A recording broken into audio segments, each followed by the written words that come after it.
42 hanggang verse 47. At ganito po ang sinasabi sa ESV.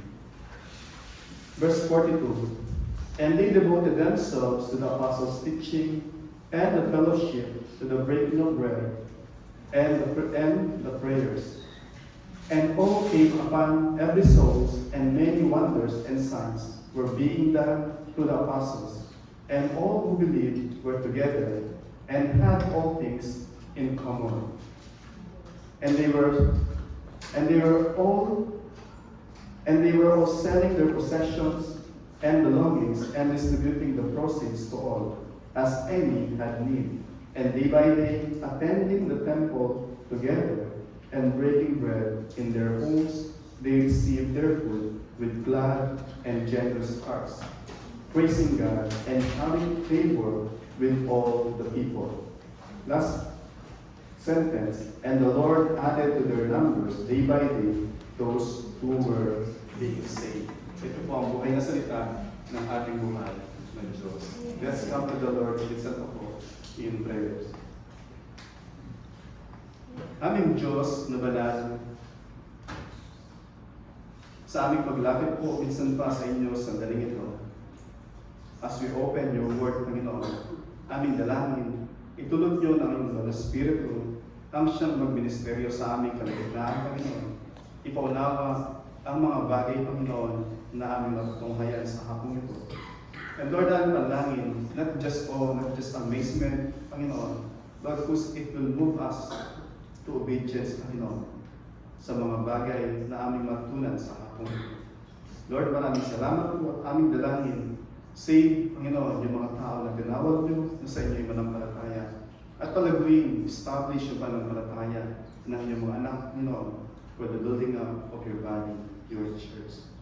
Pagpalangin, para sa karangalan ng kanyang dakilang pangalan. Amen. Tayo po ay makakaupo.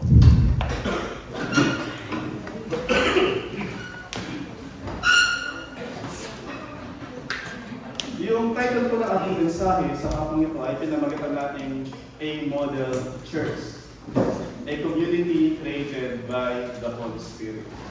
A Model Church, isang iglesia na modelo na kung saan ito ay gawa ng banal na Espiritu. A model church created by the Holy Spirit. So tingnan po natin muli ang ating basahe dun sa Acts chapter 2, verse 42 hanggang verse 47. Nakita po natin sa nung last week, nagtapos yung last week dun sa verse 41. Pero kung titingnan niyo po yung Bible niyo, o kung may mga sa electronic Bible kayo, pag titingnan niyo sa verse 37, ito po yung ulit na sinasabi para ma-establish natin yung context ng verse 42 hanggang verse 47.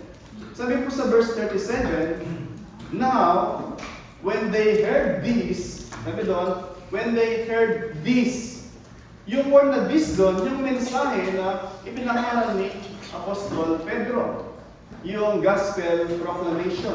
Diba? Sabi doon, they were cut to the heart. So may nangangaral si Pedro, nangangaral siya kung ano yung turo ng Panginoong Sus, yung kanyang buhay, yung kanyang ministeryo, yung kanyang kamatayan, at muling pagkabuhay at pag-akyat sa langit. Sabi doon, they were convicted. They were cut to the heart. Yung kung cut to the heart, they were pricked doon sa kanilang mga puso. And nagsabi doon, "And they said to Peter and to the rest of the apostles, 'Brothers, what shall we do?'" So yun ang tanong nila. After na merong nangyari sa kanilang puso, yung next na tanong nila is, "Now, what's next?" Yun po yung kanilang tanong. Ano yung gagawin namin? So, God has done yung kanyang part by breaking yung kanilang puso. They were cut to the heart. Meaning is, yung kanilang part, yung kanilang portion is, ano yung kanilang gagawin? So, makita po natin, merong divine part, sovereign part ng Diyos, and then yung tao, kinakailangan din na alam niya kung ano yung portion niya doon sa plan ng Panginoon. And sabi doon ni Pedro, And Peter said to them, sabi sa verse 30, repent and be baptized, some of you. Sabi ni Pedro, some of you, those who are murderer, those who are adulterer, but many of you ay hindi kinakailangan mag-repent and be baptized.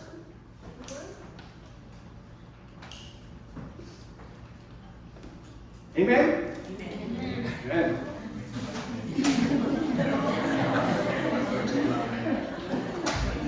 Sabi Pedro,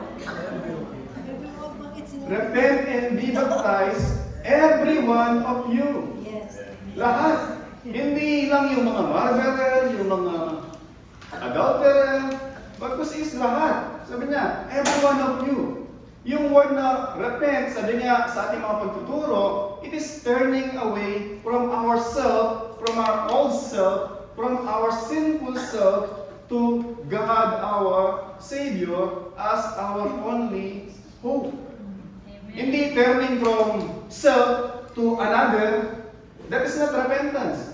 That is not turning from one person to ourselves. Hindi po yun. But this is from anything and everything except God. So turning from anything or everything, at tayo ay ngayon pupunta na sa Diyos. Instead of yung anything na sa mundo na ating pinagkakatiwalaan o ating saligan o sandigan, now we recognize that the only hope, that the only Savior we have is none other than Christ our Lord and Savior. Amen. And sabi doon, yung baptized, it could be yung mother baptism, kasi that, nung panahon na yun is, yung kanilang pagpapabautismo is a symbol na kanilang union kay Christ. Kasi dati, pag nagpabautismo ka, sabi nga is, you are putting yourself dun sa front line. Kasi pinipersecute sila. At dideclare mo sa mga tao, hey guys, Christian na ako ngayon. Parang nag-i-invite ka na, check my life, observe niyo yung buhay ko.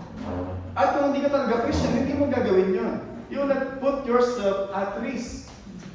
And isa pa ibig sabihin ng is being baptized in Christ is being immersed in Christ, being united kay Kristo.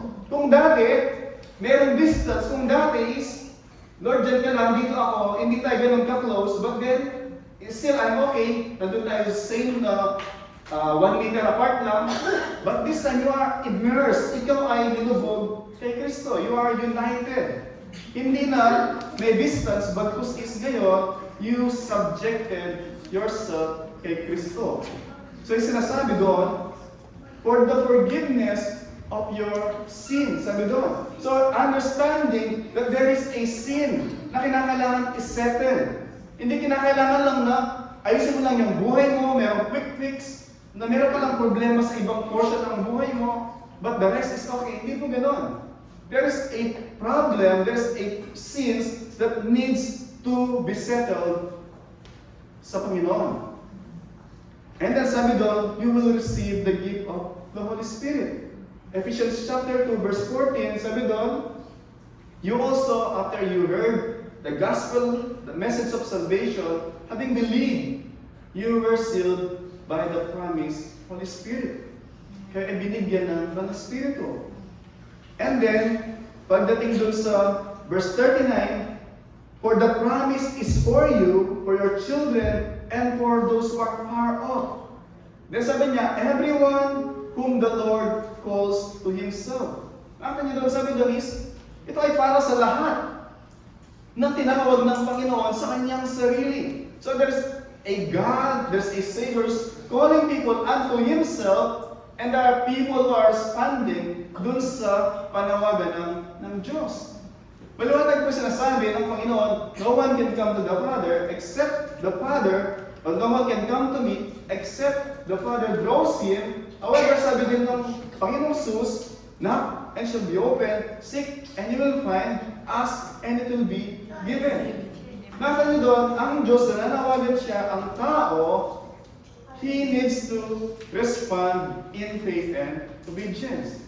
Hindi ka i-convert ng Diyos na unwilling ka.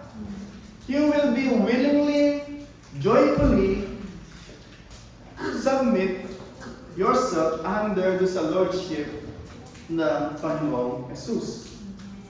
And then verse 47 yan, with many other words, he bore witness and continued to exhort them. Sabi with words, ito yung proclamation ng good news. He witnessed. Nag-witness si Pedro. Nag-witness silang lahat. There were 120 of them. Di ba? Nandun sa upper room, sa Acts chapter 1 verse 15. Sabi doon, 120 of them, they received the Holy Spirit. At nung sila lumabas, lahat sila nangaral ng salita ng Panginoon, doon silang guwahe na hindi familiar sa kanila. Pero familiar doon sa mga tao na ninirahan sa iba-ibang lugar na kung saan sila nanggaling. So namangha yung mga tao and they question one another, ano yung kahulugan ng bagay na ito. Kung si Pedro, siya ay nangaral na ito yung ipinangako ng Diyos sa kanila at sa lahat ng maabot ng salita ng Panginoon. And then, tapos yung verse 41 ng ganito. O, sa dulo ng verse 40, sabi doon, sabi ni Pedro, merong Diyos na nanawagan, but then sabi ni Pedro, save yourselves from this crooked generation. So ulit, reiteration na sinasabi ni Pedro na salita ng Panginoon, God is calling. However, we have to respond. Sabi ni Pedro, save yourselves from this crooked. Yung word na crooked, perverted. Pag isang perverted, hindi diretso, baluktot. So this generation, sinasabi ni Pedro, is perverted, is distorted. Save yourselves from this generation.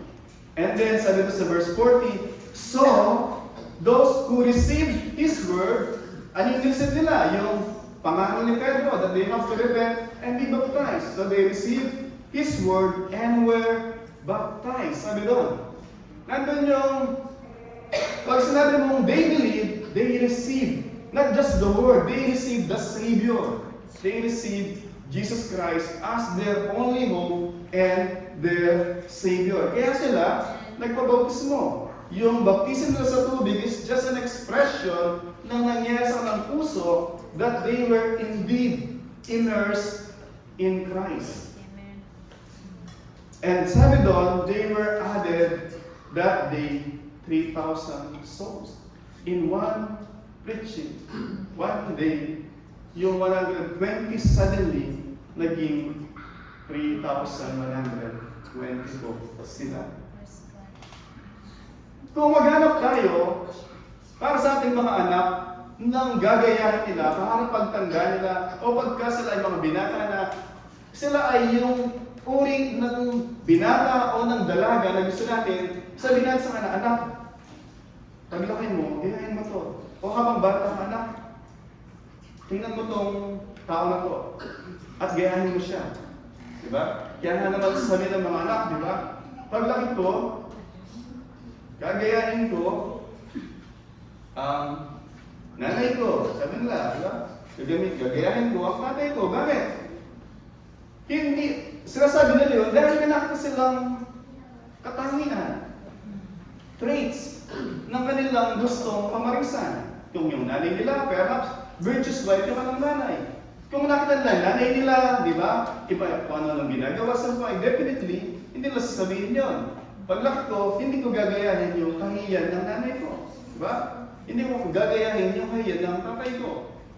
Pero, the fact na gusto lang gayahin yung isang tao, dahil meron silang nakitang marks o traits ng tao na kanilang gustong pamarisan. So sa kapag ito, bilang isang church, gusto natin makita yung modelo na ibinigay sa atin ng Diyos. Ito yung unang church. Before ito, walang church. Kasi sabi ng Panginoon Jesus sa Matthew chapter 16, di ba? Verse 18, I will build my church. So ibig sabihin, it's future. And sabihin natin dun sa Acts chapter 1, ito yung birth ng church. God prepared, God provided, and then God, ito, yung creation ng unang church. At makita natin, from 120, all of a sudden, God multiplied them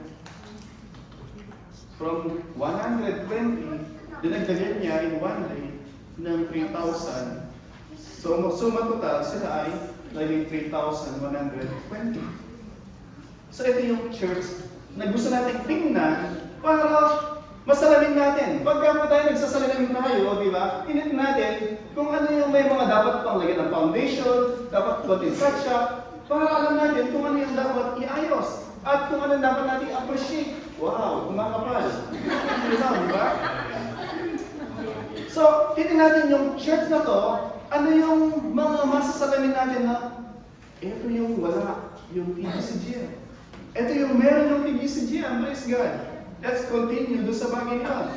However, anything na lacking tayo, by God's grace, makita natin sa ating sarili because, example, meron kayong harbin. Example, garden ito. Ito yung edge ng building nyo, ng bahay nyo, yan, bakuran nyo.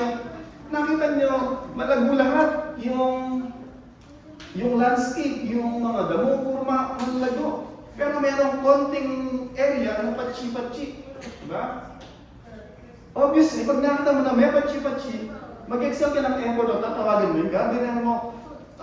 Galigin mo nga na maraming tubig o, bigyan mo ng fertilizer. Okay, ilagay mo kung ano yung kailangan para maging balance, para maging maayos yung buong garden. Pero yung din po sa church, pag nakita natin yung missing o yung lacking natin, then we will ask yung Panginoon and yung bawat isa rin tulong-tulong na maibigay kung ano yung tulong na kailangan ng area na nanghihina. So yung gusto natin makita at magpuri tayo sa Panginoon sa mga bagay na binless tayo ng Panginoon na meron yung church. So makita po natin sa mensahe ito yung tatlong bahagi. Yung una, yung identities ng church na ito. Identity. Makita sa verse 42, verse 44, verse 47. Yung kalang identity. And then pagdating sa verse 42, verse 45, hanggang 47, makita natin yung kalang activities. Or yung iba, hindi naman activities actually, bagos traits nila. And then yung finally, makita natin yung testimonies nila. Identity, activities, and their testimony sa verse 43, unang bahagi, and then yung sa verse 47. So tingnan po natin, verse 42, yung identity nila. Sabi niya, and they. So, yung they, sinasabi kung sino sila. Yung identity nila. Sabi sa Acts chapter 2, verse 41, binasa natin kanina. So, those who receive His word, yun ang sabi sa 41. Nasa 42 tayo ngayon, sa verse 41, sabi, so, those who receive His word. So, yung they are those who receive His word. Ano yung word na sinabi kanina, di ba? Repent and be baptized. They receive His word, they receive the Savior. Yung pagpapabautismo nila, it just an obedience na sinasabi nila, Lord, I proclaim, I'm a Christian. I receive the Savior. At yung church na nagbabautismo, yung kasama, yung mga witnesses, sinasabi nila, opo, sang-ayon kami. Kami ay witness na siya nga ay isa ng Kristiyano. So those who received were baptized. Sabi doon, and they added that day 3,000. Sabi sa Acts chapter 2, verse 41. But going back sa Acts 1:15, sabi doon, there was also 120 doon sa upper room who are devoting themselves in prayer. So ito yung mga yon, yung sinasabi sa day, ito ngayon yung composition ng 150 plus 3,000 combined, 3,120, ito yung sinasabing they. They who receive His word. Sabi sa verse 44, and all who believe. So, they receive His word, they believe. So, ito yung mga nagtiwala, nanampalataya sa Panginoong Jesus, na tanging ang Panginoong Jesus lang ang daan, ang buhay, sa buhay na walang hanggan. Amen.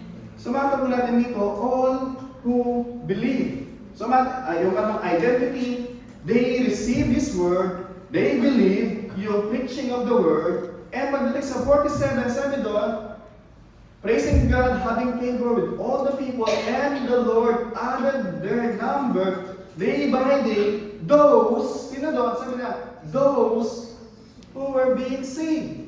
So yung day dito, those who received His word, those who believed, those who were being saved. Sila yung day, sila yung identity, sila yung mga binabanggit dito na bumubuo ng church na model sa New Testament. Sila yung they believe, they receive, at sila ay ligtas. Yun po yung kanilang katangian.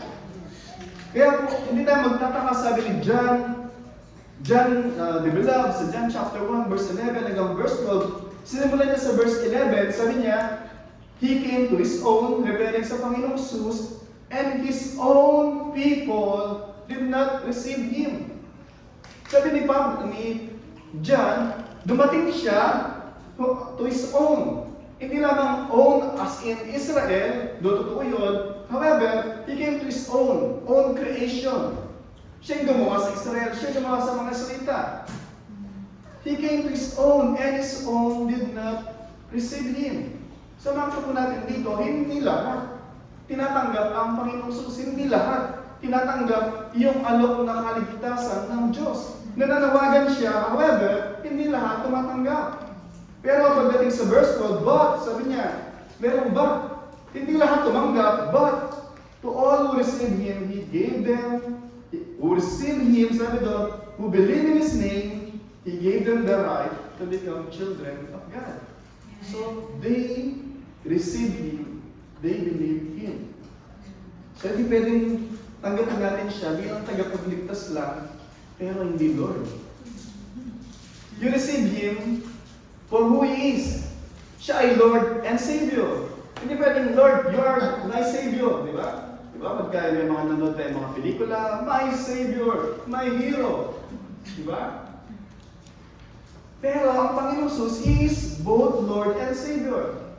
Tagapagligtas siya, pero hindi lang siya tagapagligtas, siya ay Panginoon. And pag sinabi mong Panginoon, siya ay yung Master.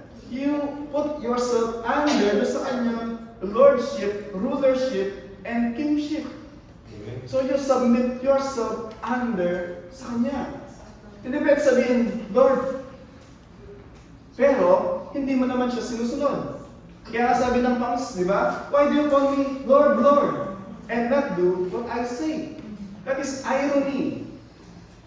Irony, ibig sabihin is, sinasabi mo ito, hindi mo naman yung ginagawa. Di ba? Para sinasabi mo na, ang dilim sa liwanag. Di ba? Hindi po gano'n, di ba? Para sinabi mo, Lord, Lord, pero hindi ka naman sumusunod sa Kanya. So yun po yung sinasabi ng Panginoong Jesus. So yun yung makita natin sa una na church na kinreate ng Holy Spirit by the blood of the Lord Jesus Christ and through the work of God the Father, itong identity na bumubuo, sila ay tinanggap nila ang salita ng Panginoon, na nagpalataya sila sa Panginoong Jesus, at sila ay mga ligtas. Ito po yung composition ng church. And then, makita natin yung pangalawa, yung kanilang activities. So nakita natin identities nila, they were believers, they received the Lord Jesus Christ, they were saved. At yung pangalawa, yung kanilang activities.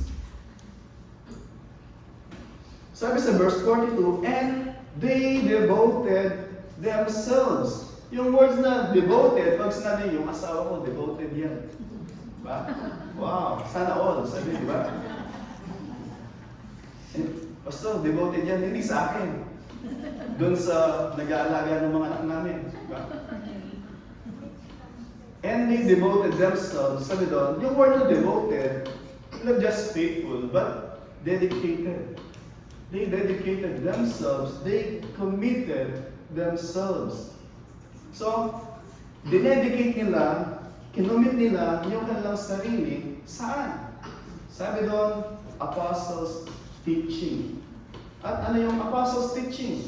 Sabi sa Acts chapter 1, verse 1 and 2, nung nagpakita, after na magpakita ang Panginoong Jesus sa kanila na sa pagtatapos ng Luke, sabi ni Luke, o si Luke, nagsulat ng Acts, in the first book, O Theophilus, I have dealt with all. Sabi niya, with all that Jesus began to do and to teach. Yun po yung pambungad ng Acts. Acts 1, verse 1 hanggang 2, sabi ni Lucas, kay Theophilus, recipient ng Acts, sabi niya, nung una kong sulat sa iyo, sa Luke, ito yung mga binanggit ko. Yung buhay, o yung all that Jesus began to do, and ito lang yung began. Ito lang yung mga sinimulang gawin ng Panginoong Jesus. And then sabi sa verse 2, until the day when He was taken up. His life, His ministry, His death, and resurrection, and ascension. It talks about yung pagkatao ng Panginoong Jesus. Yun yung sinasabi na apostles teaching. Ito yung teaching na tinanggap ng mga alagad sa Panginoong Jesus. Malad sa Luke chapter 24, verse 27, and beginning with Moses and all the prophets, He interpreted to them in all the scripture the things concerning Himself. Ano ba sinasabi doon? Nung nagpakita siya muli, nandun sila sa upper room, nagkakatipon-tipon sila, yung dalawa sa Emmaus Road na nagpakita, Panginoong Jesus, nakilala nila, nagbe-break ng bread. Bumalik sila doon sa Jerusalem para i-report yung kanilang experience and encounter sa Panginoon. Pero pagbukas ng pinto, sabi ng mga alagad na supposed to be surprise nila, na nakita nila ang Panginoon, sila yung nagsabi, we saw the Lord. So, surprise sila, hindi sila surprise kasi sila rin, na-surprise sila, na sila man pala. At the same time, nandun yung Panginoon sa Emmaus, nandun din sa Jerusalem, sa upper room. Because God is omnipresent. Jesus is omnipresent. He is presently, nandun din sa tataas ngayon, sa Pilipinas siya, tinitingnan yung pamilya niyo. Because Jesus Christ is God. So, ito yung mensahe, ito yung apostles teaching na yung mga nanampalataya sa Panginoon, their identity at yung mga nanampalataya, tinanggap ang Panginoong Jesus, at yung mga saved, they devote themselves to the apostles teaching. Parang ganito. Nasabi na nga rin, nandun yung mga nadagdag na 3,000, yung mga nandun 120 na nakita ang Panginoong Jesus, nasabi ng mga bagong mananampalataya, 3,000, kung ano man yung tinuro sa ng Panginoong Jesus, habang kasama niyo siya, ikwento niyo sa amin, ituro niyo sa amin, gusto namin malaman lahat ng mga itinuro niya sa inyo. Kasi first hand kayo o second hand kayo ngayon na recipient ng mga bahayag na nasaksihan, encounter personally ng 120. So they devoted themselves, they committed, they dedicated themselves to the apostles' teaching. Pag sinabi mong committed yung tao niyan, diba? May commitment yung tao niyan, ibig sabihin, serious po yung tao. Hindi parang leisure time. Mag-iba yung leisure dun sa commitment. Diba? Kaya nga po yung mag-asawa, bakit sila kinakasal? Merong vow, there's a commitment. Hindi till we enjoy, ay okay tayo, di ba?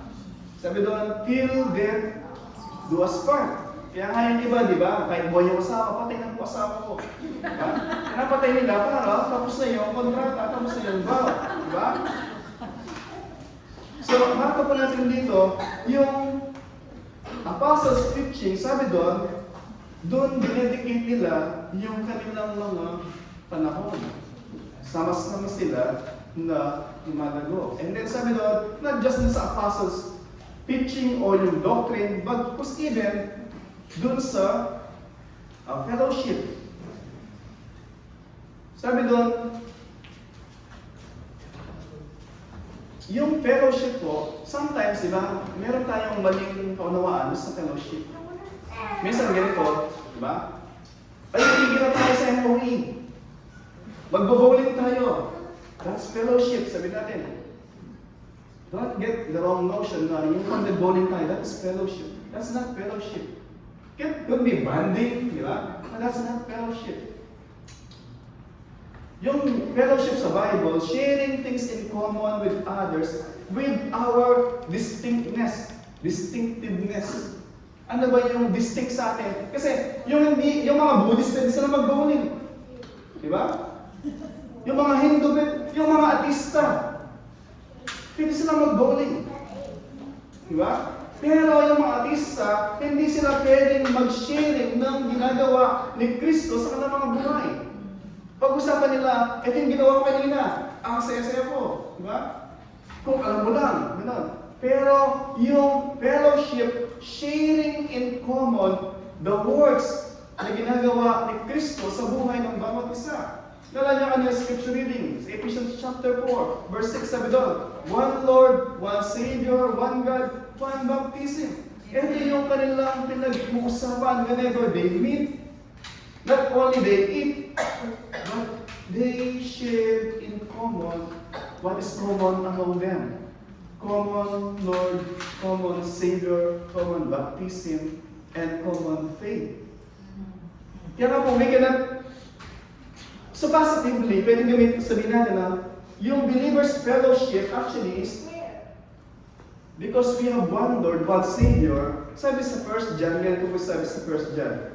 1 John chapter 1, verse 3, that which we have seen and heard, we proclaim also to you, so you too may have fellowship with us. Ginamit yung word ng fellowship. So that you may have fellowship with us. And indeed, our fellowship is with the Father and with His Son, Jesus Christ. Sabi niya, John ni Beloved, yung aming fellowship na gusto namin magkaroon din kayo, bisin wala kayo. Gusto namin magkaroon kayo. Sabi niya, our fellowship with God the Father and with the Lord Jesus Christ. So not all have fellowship with God. Only those who receive His Son, indwelt by the Holy Spirit, who were given the right to become children of God. So, in Christ, we have fellowship with God, our Father, with His Son, Jesus Christ, and we are indwelt by the Holy Spirit. Like ko sinasabi, not all have yung Holy Spirit. All have people yung law of God sa puso ng tao. Romans chapter 1, verse 18 hanggang verse 22. Ito yung sinasabi ko lagi na bibigay sa atin ng conscience.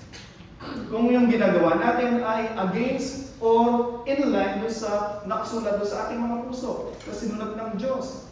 However, there's yung mga meron ng Holy Spirit, ito yung mga tumanggap lang at nanampalataya sa Panginoong Hesus.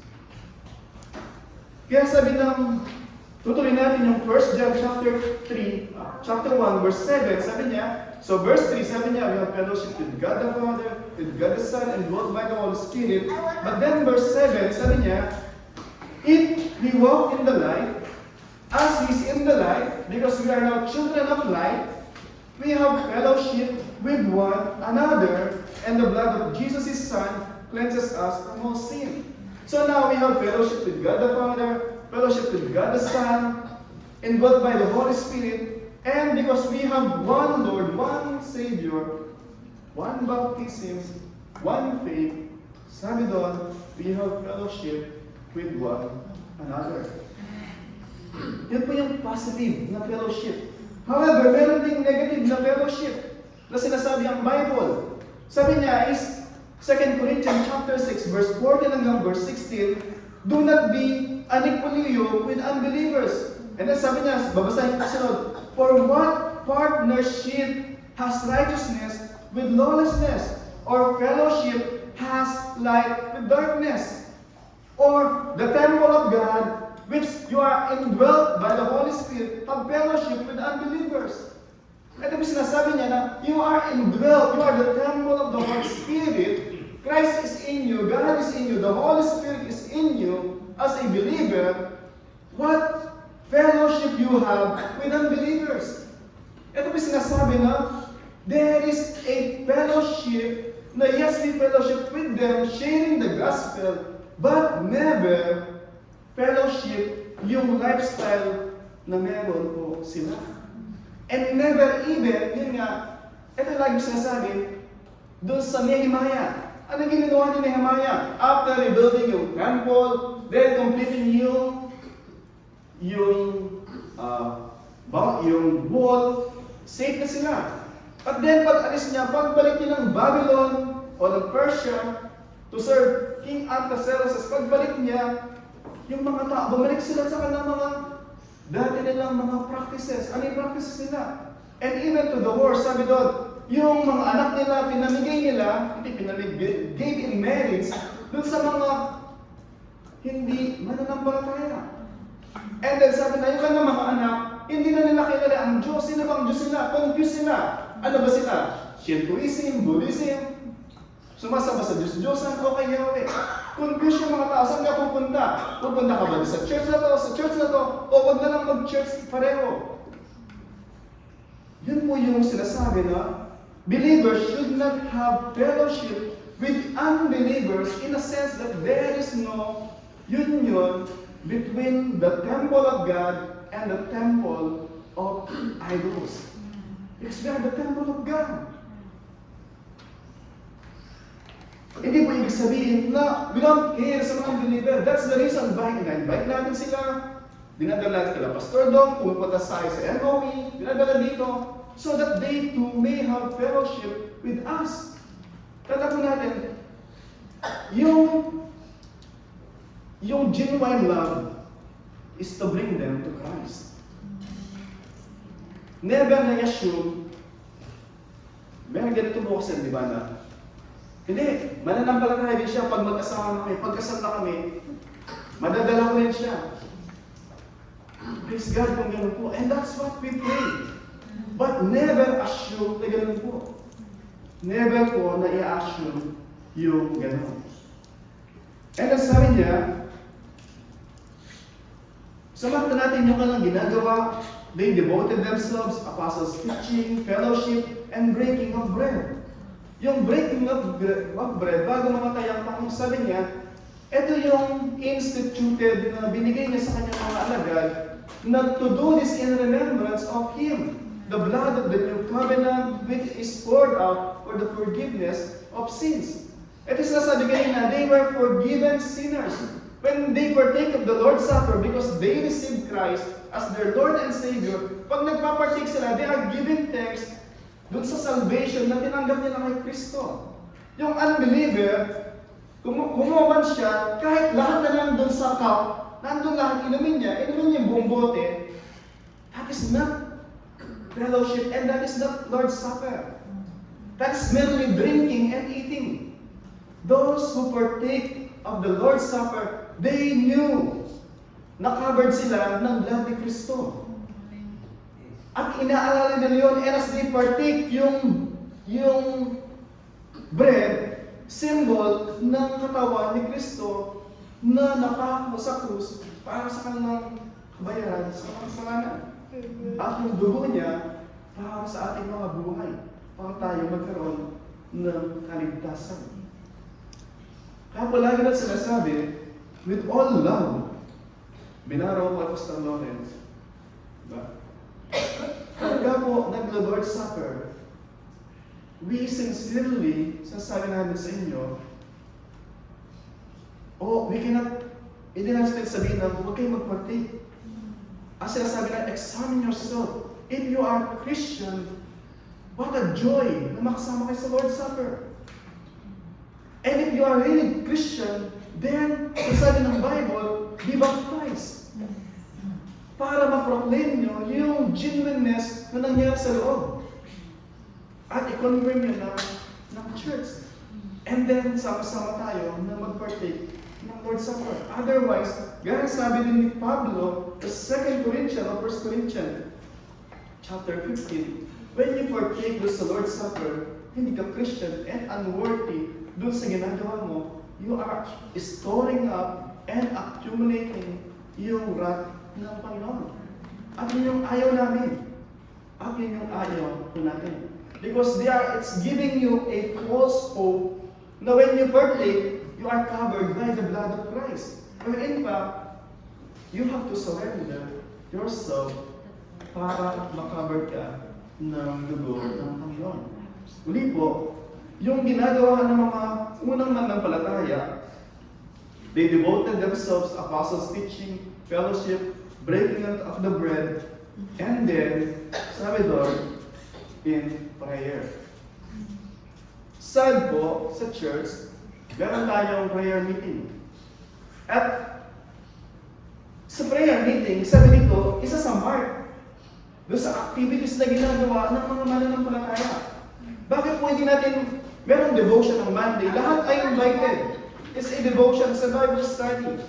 Anyone can come. Meron tayong prayer meeting every Wednesday. Hindi natin ino-open sa lahat. Ino-open lang natin doon sa mga miyembro at alam natin na hindi man miyembro, pero alam natin na Kristiyano, we welcome them. Pero sad, yung mga members, supposed to be sabi dito, they are devoting themselves to prayer, many are absent. Either we do not believe sa power ng prayer, or we have more important things to do.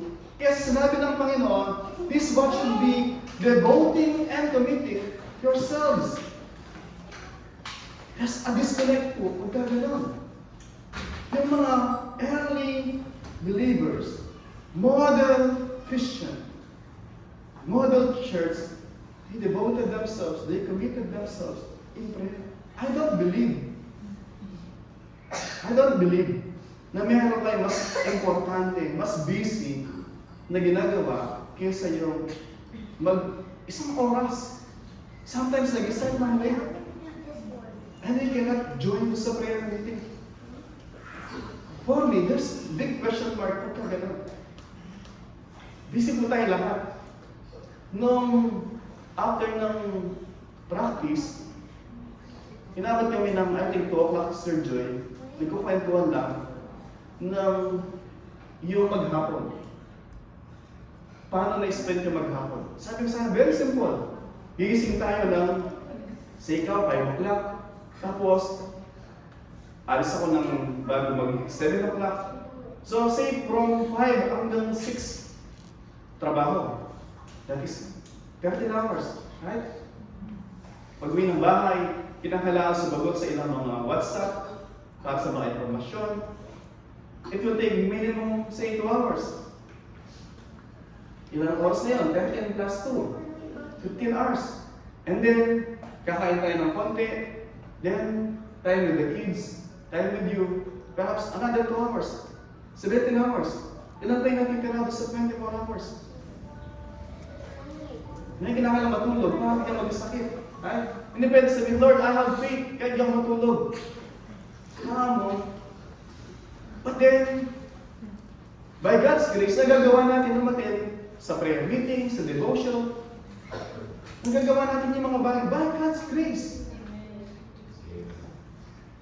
Hindi ko maisip, yung iba, bakit di makaka-attend? Mga kapatid, it's not to, hindi para pukpukin o i-convict kayo. Praise God, kung kinukonvict tayo, na may legitimate na mga dinlan. Meron, alam ko, na nagtatrabaho hanggang 9:30. And, alam ko namin, excuse kayo pagka gano'n. Pero, kung yung trabaho natin hanggang 6 o'clock, 5:30, at hindi tayo makaten kasi, kinakailangan magpahinga, yes, God bless you na, makapagpahinga kayo, para next week, meron kayo strength. Pero, huwag natin ipagpalit yung kung ano mang hindi ganun kavalid na reason to forsake yung sinabi ng Panginoon na yung mga mananampalataya, in order for them to grow into their relationship with God, in their relationship with one another, they committed themselves in prayers. Alam niyo yung mga Israelita, sabi ni Pablo, because you have rejected me, sabi, I will go to the Gentiles. And sometimes inisip namin, since yung mga miyembro ay mag-partake ng prayer meeting, we will invite yung mga unbelievers umattend doon sa prayer meeting. Yung mga members, huwag na umattend sa prayer meeting. Sabi ni Pablo, para yung mga kababayan niya ay ma-envy na, bakit yung mga Gentiles kasama doon sa promise, covenant ng Diyos, bakit kami hindi? Because sabi ni Pablo, because you pursue God. Because you pursue the things of God. Kaya nga, ito yung favorite verse ni Brother Marlon, di ba? Yung sa Hebrews, di ba? Ano sinasabi sa Hebrews? Do not forsake the assembling together, as is the habit of some. Ito yung habit na ng iba, sabi niya. Kayo, huwag niyo nang pamarisan sila. Hanap po kayo ng ikukumpara niyo sa sarili niyo, yung tao na worldly na pamarisan. Hindi worldly dahil sa kanilang sarili, but by the grace of God, they are who they are. Pero kung ganito, minsan na mali tayong notion na si ano nga, hindi yung ma-attend eh. Bakit ako? Diba? Si ano nga, hindi eh, di ba? Kung iahalin tulad natin ating sarili, huwag dun sa mga hindi dumagano. And to not sa atin ng mga sarili, dun sa mga mas maayos. Sabi kay Kuya Big, ako po yung nag-suggest na yung mga hindi matad sa prayer meeting, huwag nyo silang gawin yung exhorter sa prayer meeting. Kasi wala na sila sa prayer meeting, and then gagawin nyo ng exhorter, what's the point? Diba? Ano, guest exhorter, gano'n? Parang guest preacher? Doesn't make sense po magkamaton. Mag-exhort yung nandun. Yung mga wala doon, huwag sila mag-exhort. Umattend sila. Mga kapatid, hindi po tayo nagmamatilyo shotgun na tamaan yung dapat tamaan. That's not the point. But the Word of God is telling us, andito po nakasulat. Those who committed themselves sa Panginoon, they committed in prayer. Sama-sama sila. And then po, isa pang ginagawa nila, sabi doon, they were selling their possession, belongings, and distributing the proceeds to all as any had need. Hindi po ito sinasabi na, lahat ng ari-arian natin, o Kuya Big, yung rancho mo, benta mo, bigay mo sa PGCGM, hindi po yun. Hindi po nila binenta lahat ng ari-arian nila. Yung may mga surplus, binenta nila para masuklayan din na nandun. Kasi nung araw po ng Passover, mostly sa iba-ibang lugar na mga Hudyo, devoted Jews, pupunta sila sa Jerusalem to celebrate yung Passover. But then nung narinig nila yung gospel preaching ni Pedro na merong kaligtasan kay Kristo, ayaw nilang bumalik. Ayaw nilang bumalik doon sa mga lugar nila. Gusto nila kung saan yung church, doon sila. There's only one church. Diba? So yun lang. Pag uwi nila, wala nang church doon. So ayaw nilang buhay. Gusto nilang mag-stay sa Jerusalem. And because of that, andun sila, walang trabaho mostly. Yung nandun lang yung bahay nila, may ari-arian, para masupply mo ayaw uwi, na may need, binenta nila yung pwede lang ibenta para may pagkain yung church. Hindi nila binenta yung bahay nila para wala na silang matirahan. God will provide. Hindi po gano'n. May 10 baka sila, binenta yung isang baka, yung pinagbilan, pinagay doon sa church. Hindi po yung, di ba may nanalangin, sabi niya, Pastor, meron po kung magkakabaka lang po ako, sabi niya, Pastor, yung maging anak ng baka po, idodonate ko sa pag-aaral ng anak niyo. Kaso Pastor, walang baka eh. Bago yung meron ako eh. Yung wala sila, ang gusto lang ibigay. Eh, ilan ba yung baboy mo? Pastor, wag mong gagawin yung baboy ko. Baboy na lang ang meron lang ako. Point ko po, mga kapatid, makakata dito yung charity nila. Yung care, love for one another, manifested in what they do. Sabi ni James sa chapter 2, verse 14 hanggang 17, sabi niya, mga kapatid, what good is it? Sabihin mo sa iyong kapatid, sabi niya, brother, if someone says, he has faith, I believe, sabi niya, I receive Christ, I am ruled by the Holy Spirit. But, sabihin mo sa kapatid mo, sabi niya, nalalamig siya, nagugutom siya, sabi niya, I will pray for you. Yung wallet mo, ang kapal, sabi niya, dami mong debit card. Diba? At sabi mo, be filled. Sabi niya, what good is it? Sabi niya. Point po ni James, a faith that is vibrant, a faith that is dynamic, a faith that is living, that is not dead. Sabi niya, manifest itself by works. May nagugutom, wala siya makain, meron ka. And I will pray for you. Meantime, ito yung, nalala niyo yung Samaritan, di ba? Yung Samaritan, sabi niya, dinala niya sa panuluyan, oh, ito yung unang bayad, at kung kulang pa, pagbalik ko, ako magbabayad. Bigay niyo yung kailangan niya. Samaritan po yun, mga kapatid. Tayo, mga Christian. Diba? Sino yung tutulong sa gawain ng Diyos? Yung bang anak ni Satanas? O yung anak ng Diyos? Diba? I don't think na yung si Satan, yung kanyang anak, sabi niya, para lumago yung PGCGM. Magpapadala ko lagi doon ng consistent na tulog doon. Diba? Hindi. Sabi niya, magpapadala ko ng mambulo doon. Yun ang gagawin niya. Hindi siya magpapadala ng susuporta sa PGCGM. Sino po susuporta sa gawain ng Diyos? Yung mga anak ng Diyos. Sino yung mga anak ng Diyos? Yun ang mga sabi doon. They receive, they believe, they were indwelt by the Holy Spirit. Sabi po natin lagi sa church, di ba? If you are our guest, you are most welcome, and you will be served. Right? And by God's grace, yun natin natin is, naramdaman niyo yung service ng church, di ba? Naramdaman niyo yung pagmamahal, yung init ng, hindi lang ng init ng room, kila Pastor Dong, wag yung init ng pagtanggap, kila Pastor Dong, di ba? Kahit siksikan tayo,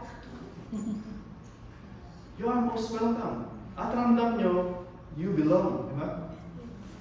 Pero lagi nang sinasabi, pag nag-member yung isang mananampalataya sa church, now, ngayon po na magmamiyembro na kayo, gusto po namin sabihin sa inyo, you are no longer a guest. You are a member of the family. And when you are a member of the family, you serve. Because you are not a guest anymore. Pero yung mga guests po, we will still serve. Pero by God's grace, pag may nadagdag sa church, yung church ng Panginoon, nagkakaroon siyang additional hand, additional heart, additional legs, additional na magmamahal, makakalaga doon sa iglesia ng Diyos. Kaya po, mga kapatid, yung mananampalataya na hindi member sa church ay wala pong ganun sa Bible. Ayaw nga nila maghiwa-hiwalay eh. Di ba? Kasi pag alis nila, wala nang church.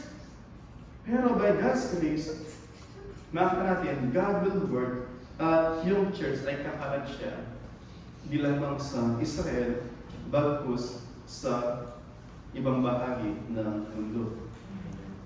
And then sabi niya, so, di lamang sila devoted, yung kanilang sarili, sa mga turo ng Panginoon, binibigay kung ano yung dapat nilang isupply sa gawain ng Panginoon, but also attending the temple together.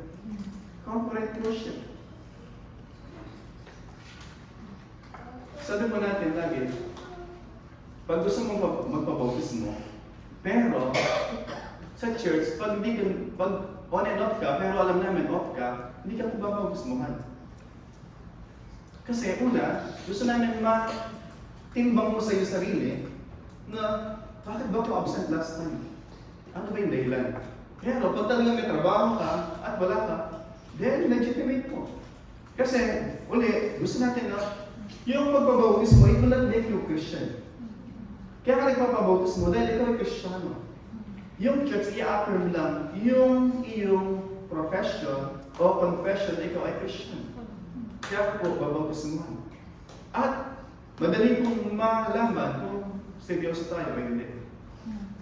Sabi mo nga, itong mga manampalataya, they committed. Kung walang commitment, may questionable po. May question po yung sincerity na confession natin. Kaya po, dito makita natin dito, sabi doon, they were attending the temple together. As sinabi kanina, di ba? Hebrews chapter 10, verse 24 hanggang 25. Do not forsake assembling together as is the habit of some. And then, breaking bread in their homes. Nakita niya dito yung formation ng church, house churches. Kahit naman yung sa upper rooms, yung 120, it was a house church. But then nakita niyo dito, Yung this time is 3,000 na sila, 3,120. They cannot be contained anymore doon sa upper room. So ngayon is, pupunta na sila sa bahay, nila Pastor Dong, sila Pastor Joe, Pastor Kuya Vic, Labada Maclon. Bakit? Ngayon is, i-spread na. Yung gawain ng Panginoon has to grow. Kasi hindi na sila pwede sa isang lugar lang. Kinakailangan na magkaroon doon sa iba-ibang lugar. And it starts, sabi nga, house church gathering, perhaps. Sabi sa 1 Corinthians chapter 16 verse 19, yung sa bahay ni Priscilla, ni Aquila, sabi doon, together with the church in their house, send you heartily greetings in the Lord. To the church in the house of Priscilla and Aquila. Ibig sabihin, yung mga churches, they are being established sa kanya-kanyang mga bahay na mga mananampalataya. Merong 10 ang nag-start. They start yung small Bible study. They grow by the Lord. So yun po yung kanilang ginagawa. Hindi kinakailangan na, 10 na tayo. Punta tayo sa Kempinski. Mag-start tayo ng worship service doon. O sino magbabayad? God will provide. Through whom? Diba? Kay Shake. Diba? O sa mga unang nandun. 10 kayo, patak-patak tayo, ito yung tithes natin. And let's start. Diba? Gawain ng Panginoon. Kasi hindi ka pupunta sa mosque para humingi ng pangrenta mo ng worship service, ng worship venue. Diba? So nakita natin dito, yung may mga mananampalataya, they started sa kanya-kanya nilang mga tahanan. And ito lagi na sinasabi, di ba? What a generous heart na meron yung mga mananampalataya na kung saan binubuksan nila ng mga tahanan para sa gawain ng Panginoon. And they receive their food with glad and generous heart. Generous heart, sabi doon, grateful na mga puso as they receive yung provision ng Panginoon sa kanilang mga buhay. Diba? Hindi puro reklamo. Diba? Binigyan ng kung ano man ng Panginoon, sardinas, ng tuyo, ng noodles daw, diba? O Bicol Express, diba? May isang gabi ka ng Bicol Express, diba? Sabi doon, they receive with grateful heart. Hindi yung last week, ganito eh. Kasi ganito na naman. Lagi na lang. So, masarap lagi, sabi na, diba? Sister Joy, pwedeng next time, go to naman. Sabi.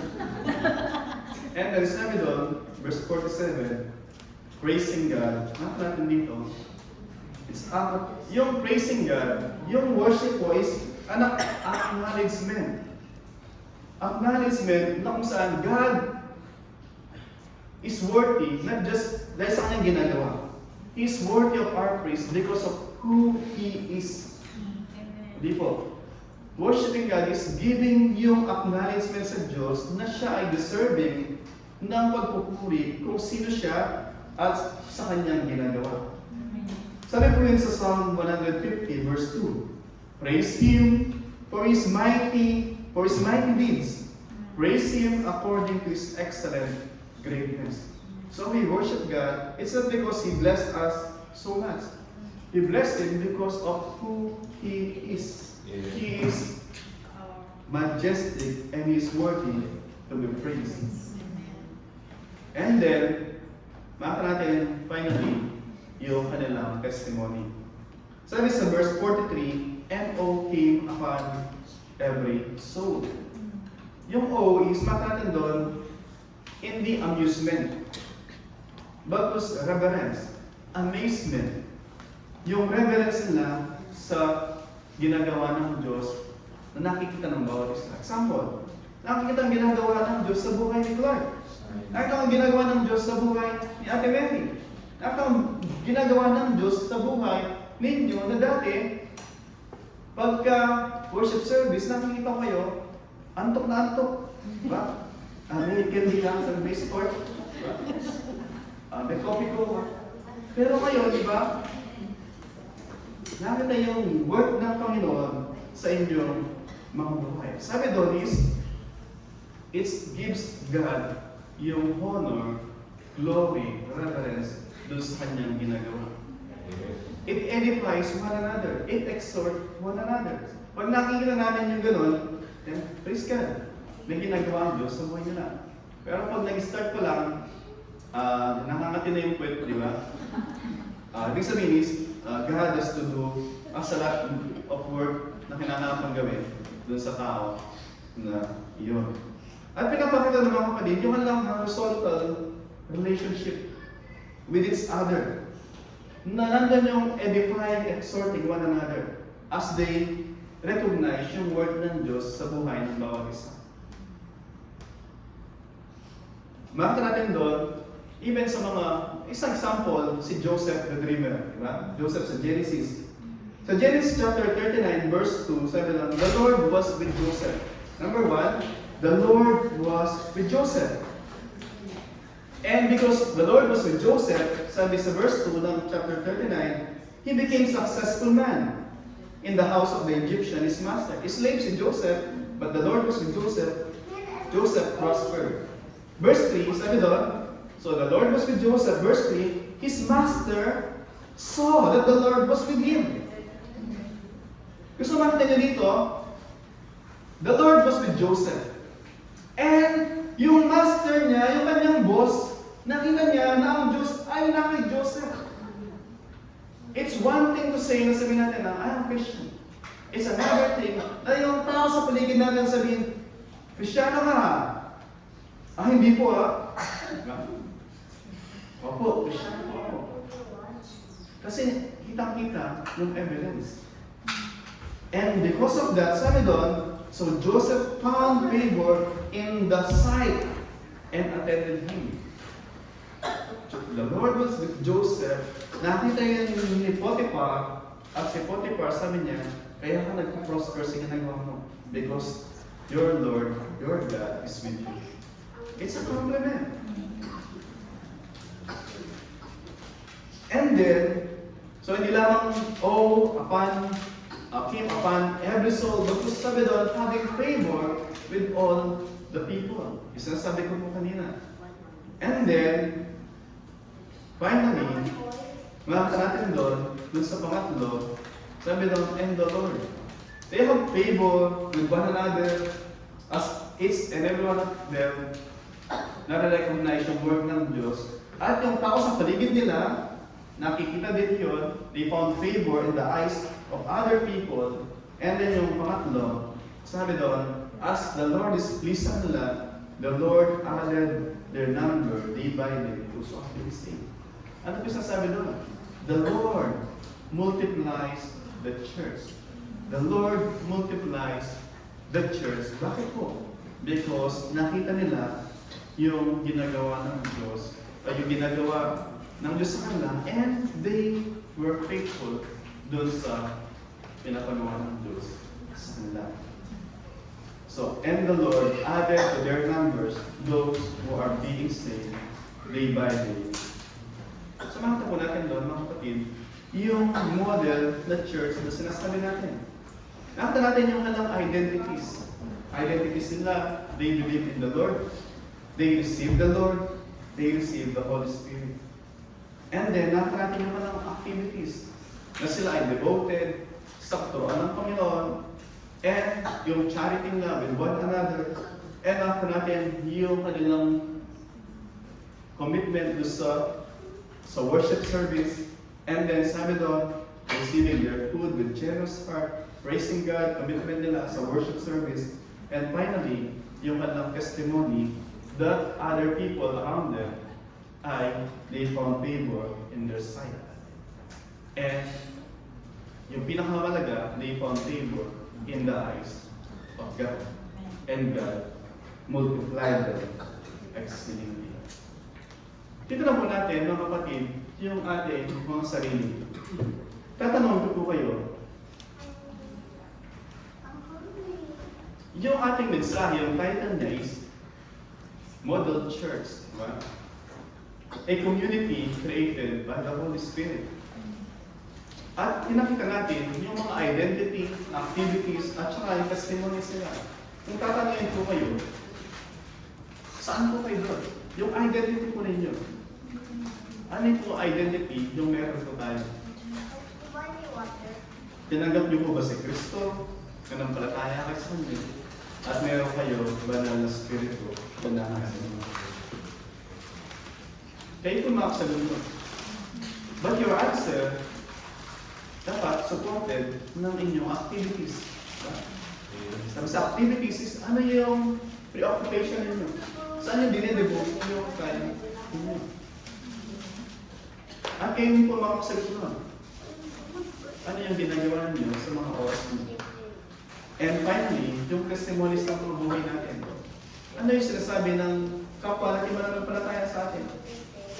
Sabi ko nung sa, I think, prayer meeting o exhortation, are you a reason of exhortation and encouragement sa bawat isa? Or, pag nakita kayo, ang bigat kagad ng itsura, yung isang namumroblema na nakita pa kayo, nag-resign ka agad kasi instead na makakita ng encouragement sa inyo, nakita na mas discourage sa buhay. Sabi niya is, kayo kinaklaim nyo na Christian kayo, siya, hindi niya kinaklaim na Christian siya. At sinasabi niyo, meron kayong Diyos. He's so big. He's so powerful. He's so mighty. He's in control. Yun yung sinasabi niyo sa Kanya, that's your God. Pero pag nakikita niya kayo, hindi niya makita yung Diyos na gano'n. Diba? At sinasabi niyo sa Kanya, no, my God is great. Attend ka man ng church. Pero, hindi makita sa inyo. At gagawin nila, they are so discouraged. Hindi sa maniwala na yung Diyos na yung makapangyarihan. Kaya nga isa, di ba? Umaga sa tulay, kamalon, nung narinig na yung Diyos ninyo is yung makapangyarihan. Pero, lagi kayong puro problema, di ba? Point po natin is, ask natin sa akin natin, yung testimonya ba ng buhay natin, encourage yung mga tao. Sasabi nila, surely Kristiyano ka. Kasi nakikita sa gawa mo eh. Kasi nakikita yung sa pananalita mo. Diba? Sa Abu Dhabi ka nga eh. Nagbabas ka pa, parang pumunta dito eh, di ba? Magta-taxi ka pa, magbabas ka pa, tapos pagtapos ng church, umiga agad, di ba? Paano nakakaya mo ito? Because I'm serving, I'm worshiping yung Diyos na makapangyarihan. At yung mga taga-Rasal kayo matuloy na encourage, di ba? Nasa Rasal kayo na, pupunta dito, at merong mapupunta na Rasal kayo na once a week, bababa din, di ba? Bababa din, bakit po? Yun yung testimonya that God is really powerful sa ating mga buhay. Pero kung yung Diyos natin, di ba, wala siyang magawa, then, sino yung sasamba sa Diyos na gano'n? Diba? Yung kagaya ng Diyos na nasabi natin kanina sa ating pag-aaral ng umaga. Diba? At sabi ko nga po, kayo lang po yung makasagot din nun. However, yung mga tao din sa paligid natin, they can say kung yung kiniklaim natin ay totoo o hindi. Diba? Actually, kahit tayo, alam natin yung mga testimonya natin. Pero ang mahalaga sa luha, we cannot please all people, but please ba ang Diyos sa atin? Kasi kung please sa atin ng Diyos, mabiblease yung ibang tao sa atin. Hindi man lahat, di ba? Pero, pag nasatisfy natin ng Diyos, natuwa sa atin ng Diyos, we have done kung ano yung kailangan. Let us all stand po, and let us pray.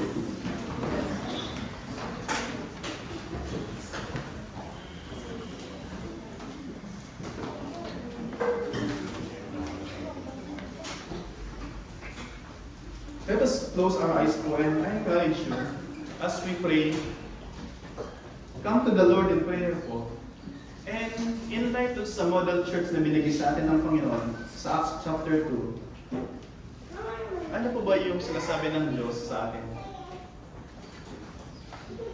At kung tayo po, kagaya sa sinasabi sa Ephesians chapter 2, kung di po tayo sigurado, we can come to God para tayo ay magkaroon ng kapiyahan at kasiguraduhan. Let's spend at least 2 minutes po. May pag-usap po tayo sa Panginoon.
Panginoon, maraming salamat po. Muli, Panginoon.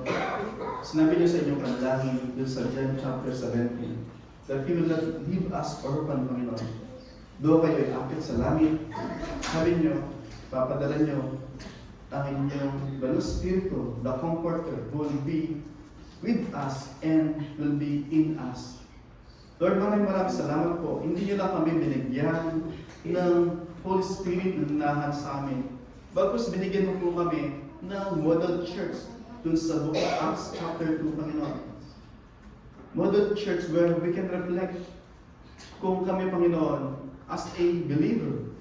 Kung manifested namin, Panginoon, yung mga traits, activities, Panginoon, mga identities, testimonies na natunghayan namin ng model church sa Acts chapter 2, Panginoon. And Father, marami po doon, Panginoon, na we can resemble yung commitment namin sa apostles' teaching, Lord's Supper, breaking of the bread. But then, oh Lord, alam namin din na marami din po kami, Panginoon, na mga lapses, mga bagay, Panginoon, na there's a lot of room to improve for your glory and for your honor, Panginoon. Lord, salamat dahil kayo din ang Diyos na nagsabi, in our weakness, then we can take refuge sa inyo, Panginoon, para i-sustain nyo kami, Panginoon, sa aming kahinaan. And even, Lord, in our unbelief, sabi mo po, binigyan mo kami ng example ng tamang panalangin, na example sa Bible. Lord, I believe. Help my unbelief, Panginoon. Lord, in our unbelief, in the weakness of our faith, Lord, we cry out, strengthen our faith, Panginoon. We don't know much. We don't know everything, Panginoon. But sa mga bagay na alam namin, Lord, help us to respond positively by embracing, receiving, and believing that Jesus is our Savior and that He will give us your promised Holy Spirit. And help us, Lord, na yung aming mga testimonya na ay mga buhay. Pag mag-isa kami, o pag may makasama kami, at even kung yung mga pinakamalaga, yung iko-comment mo sa amin, Panginoon, tungkol sa aming relasyon sa inyo. Lord, aming panalangin sa tulong ng iyong Banal Espiritu. One day, we will hear, Panginoon, yung come, enter into the joy of your Master, because you have been faithful and little. Enjoy yung presence niyo, Panginoon, and bibigyan niyo kami ng much more because we have been faithful doon sa maliit na bagay niyo. Lord, maraming salamat po. Aming dalangin, Lord. Patuloy mo kaming palaguin sa aming mga panampalataya. At yung panampalataya na buhay, Panginoon, ay mag-manifest siya doon sa vibrant na mga gawa, Panginoon. Vibrant na mga panalita upang makita, Panginoon, yung buhay namin na pananampalataya sa iyo. Father, sa lahat ng ito, ang ating panalangin na kayo ay mag-glorify at malwalhati sa lahat ng itutulot nyo na magiging bunga ng mensahe nito, Panginoon. And now to Him who is able to keep you from stumbling and to present you blameless before the presence of His glory with great joy, to the only God, our Savior, through Jesus Christ our Lord, the glory, majesty, dominion, and authority before all time and now and forevermore. Amen. Amen.